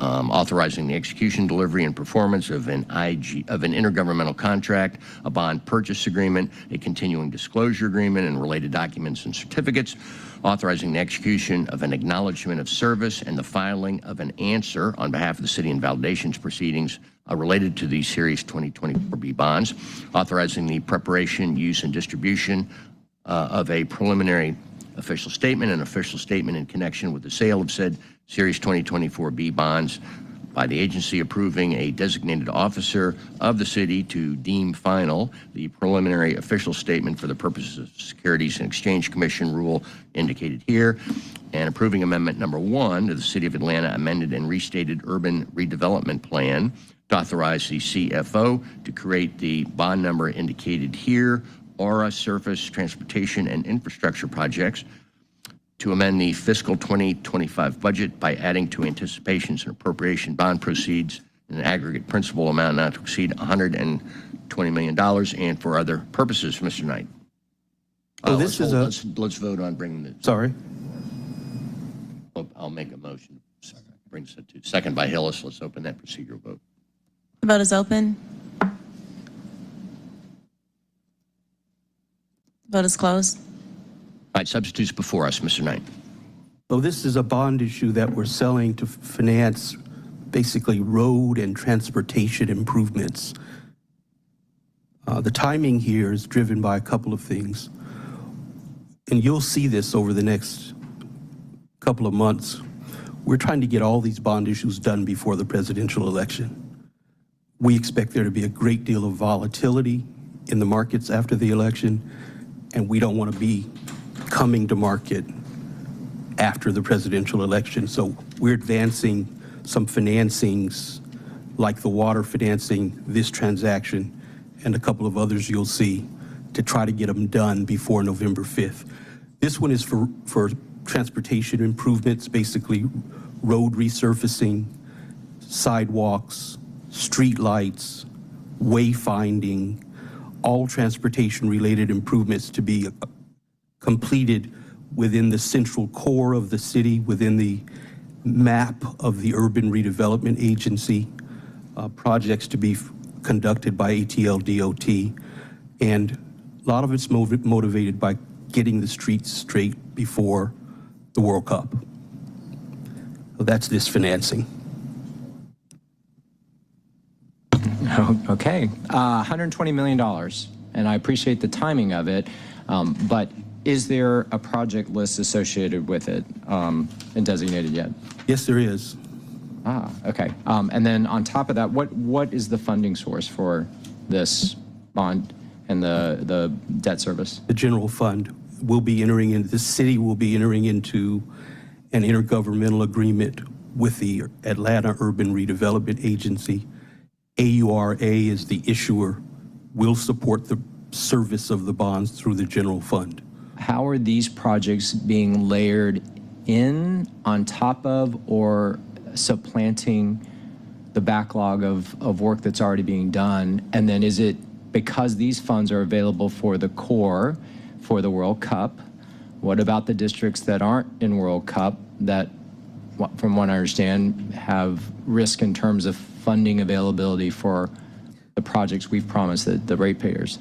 I'm sorry, I don't have the degree of knowledge about the sequencing of the projects as someone in ATL DOT might. Apologize. Well, that's going to be important for me because I feel like I keep ringing the bell on this one, and I think it's great that we are trying to find sources of funding in anticipation of the big event in 2026, but it can't be at the cost of the things that we've been promising our taxpayers for almost a decade now. And so, yeah, I'm going to need those answers. I'm okay with some layering in, but I'm not okay with a supplanting. I mean, if we're going to invest that, we found a new funding source that we hadn't anticipated, then to me, that should displace some of the funding that was in the original sources to be able to deploy outside of the core area. So, all right, I appreciate your answers. Ms. Bakhtiari. Thank you. Thank you, Mr. Knight. I was looking over this, but I want to again point out we got the substitute with all these appendices. I think Miss Kimpson, right? Thank you. Was sent it to us this morning, I believe, or was it yesterday? Right at noon. Right at noon. It was 100 pages. It took me looking through them to find out the only 3 pages I need were pages 97 through 90, 97, 98, and 99. So. And yes, I know that I'm trying to do more deep dives, but it is, to echo Councilmember Juan, it's not a lot of time in order to read, and this is a good thing. I'm very excited about it. I would love to understand better, like, what are the boundaries for what we're determining to be the downtown core in terms of how the bond will be used. Do we have boundary lines? We do. There's a specific map that is the boundary of the Atlanta Urban Redevelopment Project area. And under state law, we cannot finance road resurfacing projects other than there's a state law that actually precludes the city from doing road resurfacing projects other than within that footprint. But I mean, arguably, it's to generate tourism dollars, and conditions include the surface transportation projects such as urban redevelopment project undertaking. Okay, and the money I see is under project categories. We have $3 million go to wayfinding, rideshare, shared streets, $4 million going to lighting, over $83 million go to resurfacing. But I see that the scope is approximately 32 centerline miles of street to be resurfaced, providing up to 10 years of additional life cycle. Restriping, sidewalks, 88. So all this, I obviously love all of it, but I'm also curious about the scope because, I mean, will it also, we're going to be having, for example, there's going to be a hotel that's going to be open and booked out at the corner of Edgewood and Broad Street. I'm sorry, Boulevard. And so that, and the downtown scope, I'm trying to understand the boundaries because Sweet Auburn. That's in the map. So that would be included as well. Yes. And to echo what he is saying in terms of what Councilman Juan is saying in terms of everything we've already had slated with moving Atlanta forward dollars or remaining renew dollars and everything, these dollars that are coming in, and again, very excited about it. I understand that you were saying that ATL DOT would have more of an idea, but is there going to be any guidelines worked into the timing of these projects and the issuance of the bonds and how it might in turn circumvent projects that have been in the pipeline for well over a decade? Yeah, I don't think it's going to circumvent or eliminate the need for any of the other pre-existing projects. It's not substituting. They're going to do them both. Yeah. And also, forgive me, but I didn't state, when we did an Atlanta urban redevelopment area financing a few months ago, part of that financing was to expand the footprint of the map, and it includes most of the city now. Yep. Okay. Thank you. I think I'm just trying to understand, because I'm reading the line that you included. I want to say it's on page 99. The city's urban redevelopment area is a transportation corridor for purposes of OCGA 36-61-2. So what you're saying, but if there can just be, as he asked, a deeper dive into understanding the project's scope, just, here you go. I'm not used to being the super prepared one, so you're going to have to give me a moment while I enjoy passing around my papers to my colleagues. You got it? Okay. Go ahead. I'll let Councilmember Hillis go. Thank you. Thank you, Mr. Chair. Thank you, Mr. Knight. So I brought up before when we have talked about it was actually in the budget hearings. The former COO brought it up about focusing on downtown for the World Cup. Well, the World Cup is an exceptionally large event. People are going to be, our entire city, our entire metro area is going to be impacted. So the fact that we're directing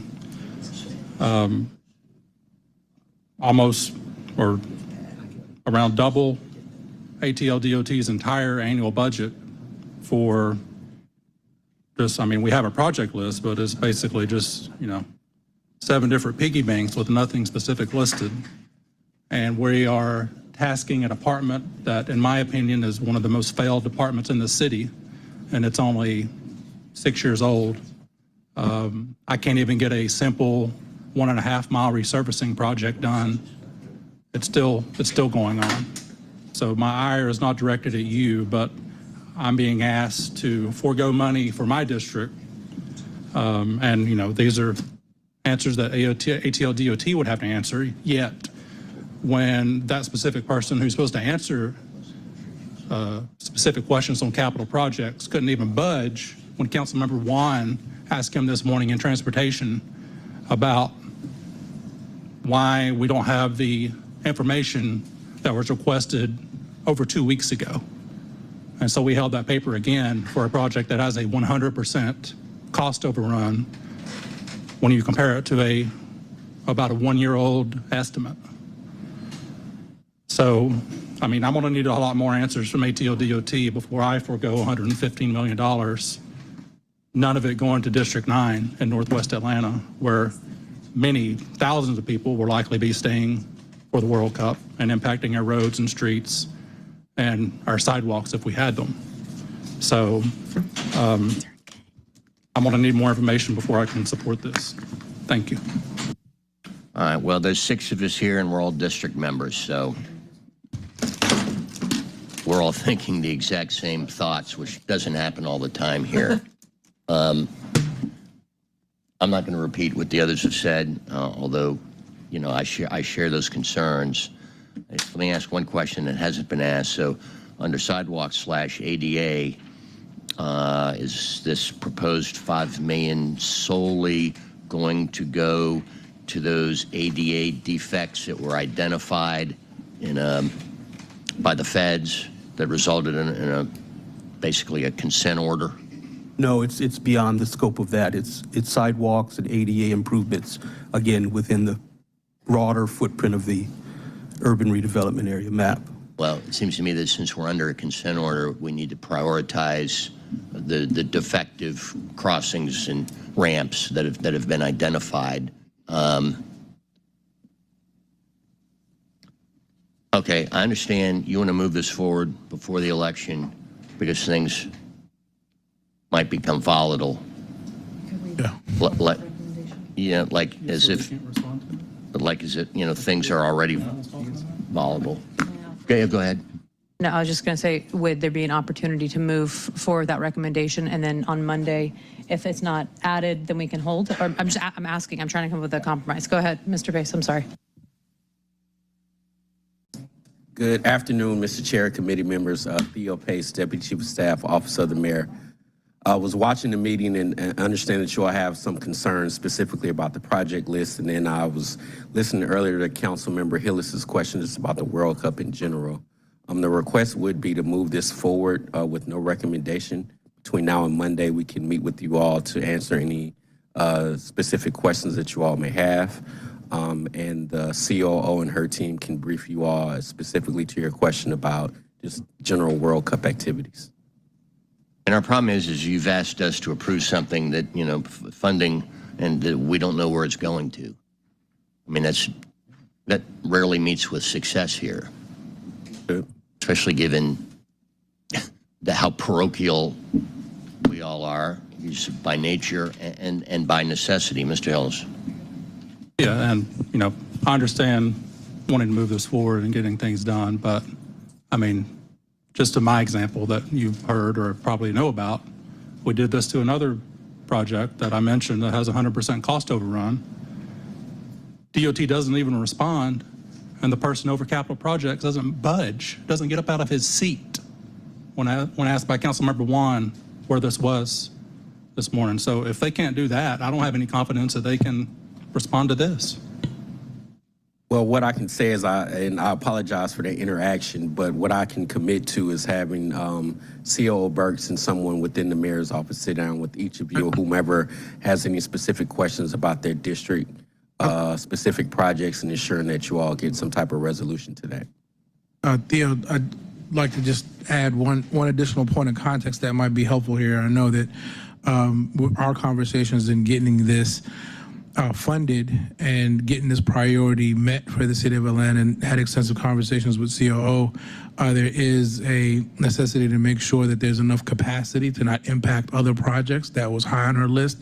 So I'm sure when she sits down with you guys, she'll roll out what that strategy looks like, as well as coordinating with Chief Strategy Officer Amon's purview to come and make sure that these one-off strategic projects for the city of Atlanta that are, unique and have their own funding sources that don't compete with other funding sources can get delivered. I mean, it's very few opportunities for cities and municipalities to be able to do these MOU agreements with development authorities to do road work. And so while we have that capacity under AURA, this is a good segue for us to not impede with other general fund dollars, to not impede with other referendum dollars. I think the question is going to be one that you have is a valid question around how do you handle delivery and capacity, and I think that there is a strong segue for the administration to fulfill that. For us in the finance department, we do have a schedule that we'd like to adhere to, and we would love the opportunity to be able to kind of drive the ball down the field while we continue to have conversations with council about how to keep this moving forward.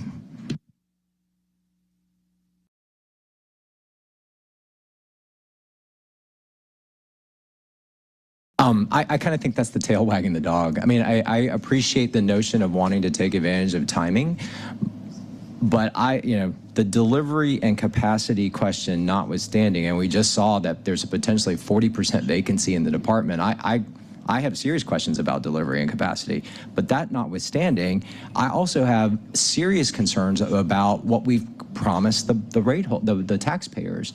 I'm not convinced that there's enough money in moving Atlanta forward and Renew Atlanta to fulfill those projects. And all of a sudden we're saying, here's $120 million of additional projects that we want to add when I feel like we got, if you were telling me we're going to use these funds to at least make those whole first and then add on projects, I'd be good with that. That would make me feel comfortable because, again, honoring the commitment that we've made to the voters. But for us to just slap $120 million with the project list that's just, what, is that 7 lines long?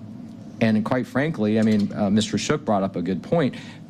I don't know that this is the right proportion when we have consent decree issues around 8. I mean, I just, for a 15-minute conversation, I'm not there for this money. And again, just this notion of timing in the markets, well, I'm almost of the opinion I'd forego that timing because the $1.2 billion of projects that we still owe, that not all of it, but that we still have things that we owe the public outweigh $120 million.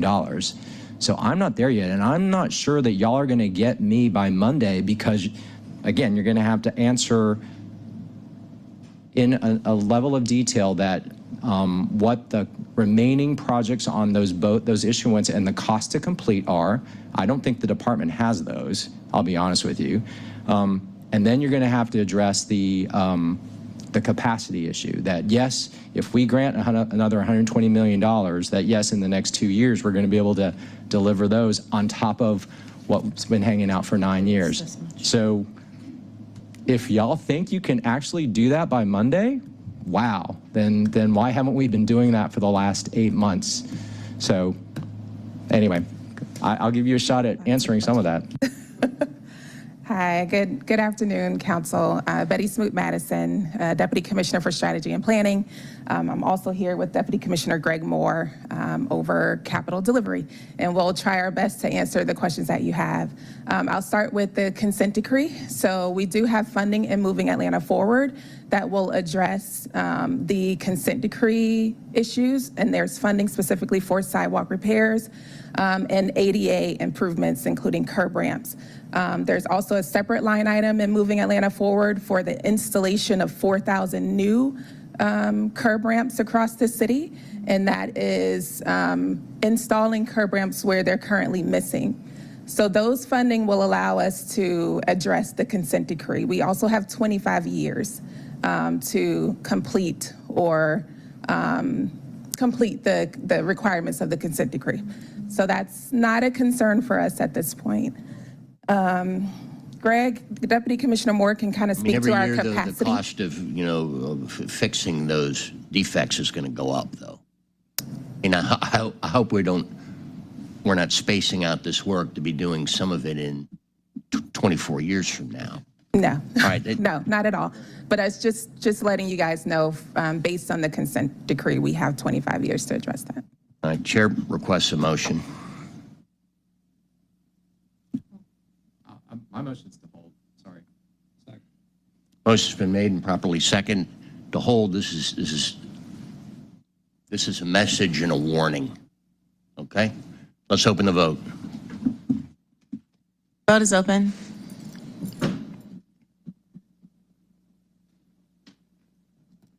Vote is closed. Items held, and, let's not wait to begin all of the discussions that need to occur. There's absolutely no way we could have gotten there by Monday. I already know that.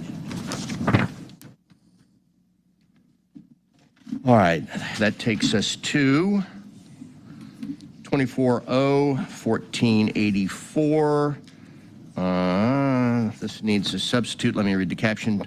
24-0-1484. This is an ordinance by Winston and Lewis, as substituted by Finance Exec, to amend Ordinance 24-0-1219 to increase the Department of Watershed's encumbrance authority for the Watershed Consent Decree Plan and other components of its capital improvement plan to $750 million to amend the encumbrance related to certain projects for the Department of Watershed Management, to waive all resolutions and ordinances or parts of resolutions and ordinances that conflict with the provisions of this ordinance, and for other purposes. Once again, Mr. Knight. Actually, Chairman Shook, again, Courtney Knight, City Treasurer, this item could very well have been taken along with 1479 and 1485. We're expanding the encumbrance authority at Watershed in order to be able to use those existing funds to defease the outstanding bonds. That's part of the escrow or defeasance part of this transaction. I'm going to make a motion to bring forward the substitute. Second by Bakhtiari. So let's open that procedural vote. Vote is open. Thank you. The vote is closed. All right, substitutes before us. Questions or comments for Mr. Knight? I will move approval on substitute. Second by Mr. Amos. Let's open that vote. The vote is open. The vote is closed. All right, we have the ayes have it. Items adopted on substitute. We've tackled 17. That takes us to 18, 24-0-1488. An ordinance by Mr. Westmoreland authorizing a donation not to exceed $5,000 to the Latin American Association pursuant to the code section of the charter indicated here. And for other purposes, I'll move approval.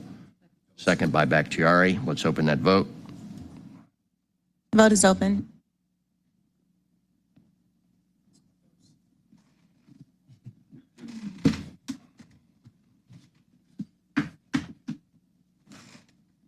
Vote is closed. All right, and just like that, we're at resolutions. 24R3990 needs a substitute. And the captions, I'll second that. Let me read the caption.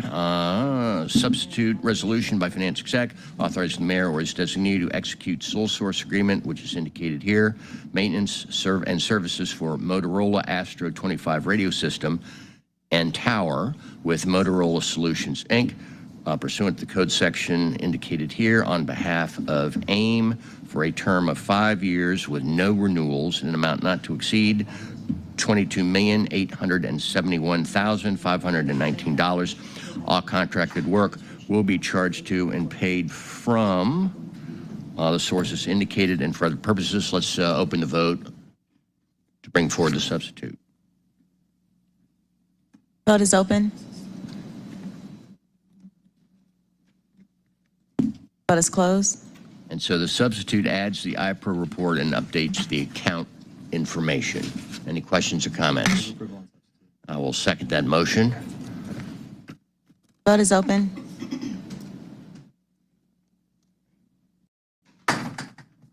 Vote is closed. Thank you. The ayes have it. 24R3991 is a resolution by Finance Exec authorizing the mayor's designee to execute agreements for the sources indicated security guard services for Grady Detention Center and special projects on an as-needed basis on behalf of the Department of Corrections to provide post-certified security services for the Grady Detention Network and for other special projects with RLP Network, LLC, for initial terms of 3 years with 2 one-year renewal options in an amount not to exceed $1.5 million annually. All contracted work to be charged to and paid from, et cetera. Ms. Bakhtiari.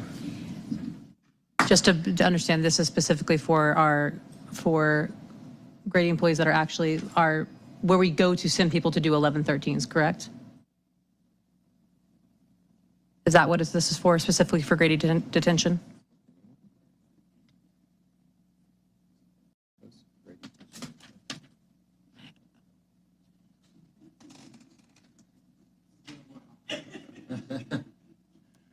Good afternoon, Deputy Chief Timothy Quiller, Department of Corrections. No, this is not just for 1130. This is actually for the individuals that are being monitored by police officers within the Grady facility. Okay, and so these are the people that when they show up to either ACDC or Rice Street and they say, what is your name? And they don't respond, they say, send them to Grady. These are the individuals is that the same program? Or the ones that are brought in from APD, the ones that are injured, okay, that need medical attention. Understood. And that's what it's for, just to monitor those individuals that are at Grady. I understood. Thank you. That's the one clarification I wanted. I appreciate it. All right, motion's been made and properly seconded to approve on substitute. Let's open that vote. And you did great, sir. Vote is open.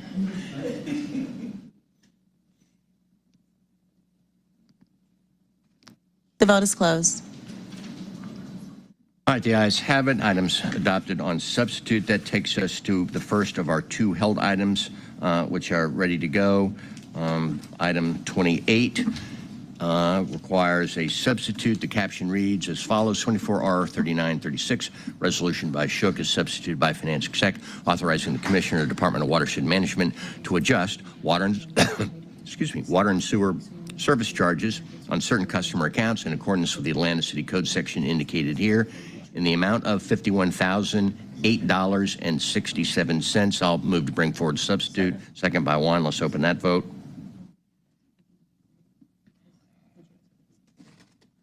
Vote is open.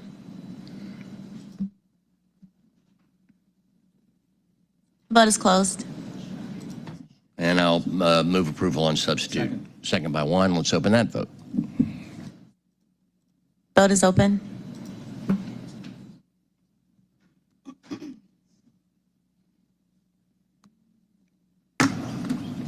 Will everyone please vote?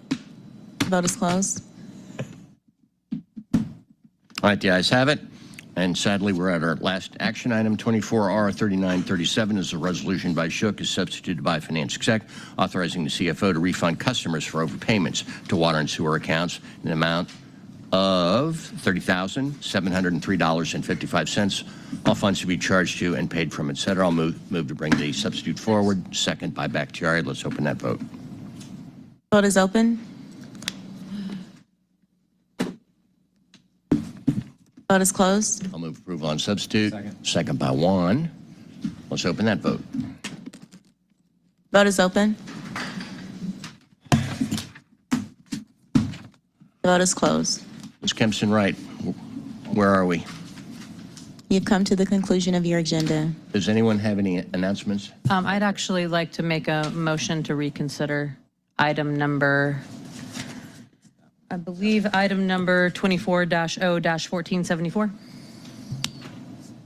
I'm going to second that, but I have a question, and I may withdraw my second. You might want to speak into the mic. Yeah, I actually have a question for the CFO before I second that, though, because it may be resolved by his response. Well, while he's approaching, let me explain my upcoming no vote. And I don't know who's reached out to who here, but I've talked to some very distressed colleagues who have a whole lot of questions about this. And That being said, I understand the questions. I also want to flag that this is about a contract to PAD, and that has not been executed, and so they have gone unpaid since July 1st. So that also needs to be noted. So that's my question, is that are the unpaid balance is a function of this paper, or is it just a function that can be resolved as this paper continues to be deliberated? Short answer is unpaid work. There's mechanisms for us to make sure that work performed, undone, and completed and validated for, we should be able to compensate them for services rendered.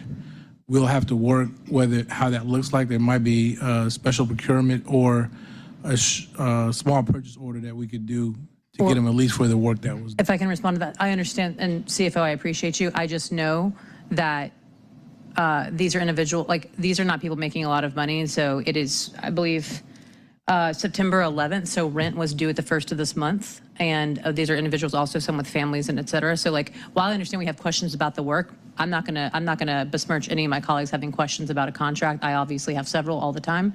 My issue is that these are still individuals doing the work in a contract with the city. And July 1, we are now September 11th, and that's not a pay order that's been executed. So while I understand that we can do the special procurement or however, and this might be something tied up because the administration's working on it, there's also been no communication with us about what's happening. And I do believe, as stewards of the city, for people to have contract with us to not get paid, I just want to understand what's going on to see if we can solve the situation sooner rather than later. So let me ask, if services are stopped, my people are going to flip out. I mean, the homeless and the bridges and the issues in my district are going to erupt if we can't figure out a quick solution to this. Ms. Robinson, I mean, this paper and contract notwithstanding, is there some other personal paper that can be introduced on Monday that would then at least get the 2-month period paid? While the contract conversation still goes on. I respect, yeah, like Councilmember Bakhtiari, I respect that people want to dive into this a little bit more, but yeah, is there a way to do that? Good afternoon, Amber A. Robinson, City of Atlanta, Department of Law. I think here, I believe, as this contract indicates, that there is an issue of a need for retroactive payment. Or for services rendered in the past, a ratification of acceptance of those services and the payment retroactively of services. So from a legislative standpoint, absent anything that could be done by Department of Finance or Procurement to authorize, possibly to the CFO's point, just a payment going forward for verified services rendered, which is, I don't even think is a legislative matter. But as a matter of legislation, an ordinance would be required because of the retroactive nature of what is being requested. So it doesn't have to be this ordinance in which authorizes, this longer contract and all that entails, but an ordinance, from a legislative standpoint, an ordinance would be required to cover back from July through the present. So it could be an ordinance that weighs procurement code, retroactive and goes month to month, or at least as, like the administration can do administrative extensions. Can we not do something similar? I believe here, and I don't have this contract in front of me, but I believe that we currently have we had an agreement with PAD that based on this contract expired in July, and therefore they haven't been covered since July, and that's as indicated in the legislation to authorize the new agreement being retroactive to July. So I think, as we have seen in the past, there could be if we can confirm that there was a contract with PAD which expired in July, I think we could do something as we've seen in the past with a waiver of the code to ratify the continued services under the old agreement, to retroactively authorize the payments under that expired contract, and thereby in authorizing the extension of the terms of that expired contract to a certain point. Yeah, I think that's the better path that we have more control over, while this one can go on in terms of a more extended extension. So yeah, I think if that's something we can ask you to help with between now and Monday, someone will introduce it and let it run through the next cycle. Certainly, but I did want to say the CFO has confirmed for me that a direct pay would be also a possibility. So. That being said, okay, that's great. We have, I know the ED is here, and so to what degree can we ensure that someone's going to get to work with them on this? Because I don't think that there's been communication with us, and I'm not certain what the communication has been with them, but there are people on that staff that are continuing to work and going unpaid. So to what degree, it's like if we can get someone to please, if I can get some sort of confirmation from someone that y'all are going to start working on them with this like right away, I would feel more at ease walking away today. Councilmember, we'll work and we'll coordinate with the provider and validate the services that have already been rendered, what's past due. We'll coordinate to memorialize that and maybe coordinate with how we could do the direct payment, but we'll still need a retroactive authorization for that direct payment to affirm it. And so that being said, the expectation is that they will continue to work. I hope. It's the best we can do. Yeah, I would just want to say for the record to anybody with PAD, I would not expect you to work for free until your payment is remitted. So that should be stated for the record. And thank y'all for the exhaustive work you do. And I understand that my colleagues do have questions, but I would recommend that anybody who has questions about homeless services actually get up and go into the streets and see what it's like for themselves and how difficult the work is. Because we're asking you to do an impossible task of building trust with individuals who have been turned out by the system repeatedly and have no desire to go back into it. And it's more palatable for them to stay where they are than come and get help from us. And that is a problem and not one that should be put on you. So thank you.